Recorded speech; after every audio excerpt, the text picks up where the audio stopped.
terletak di Kabupaten Maros. Oke, kita lanjut paket yang ketiga.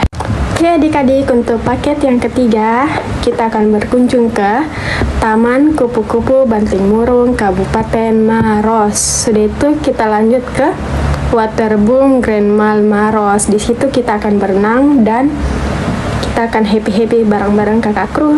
Untuk paket yang keempat ada lagi loh. Untuk paket yang keempat kita akan berkunjung ke Stasiun TVRI Sulawesi Selatan.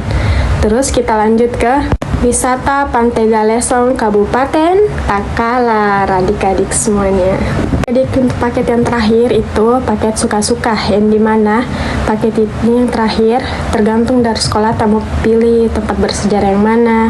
Nanti juga akan dibicarakan sama kakak kru Lembaga Citra Mudara Jawa Makassar. Siapa tahu guru tamu pergi ke tempat bersejarah yang ini toh. Jadi apa?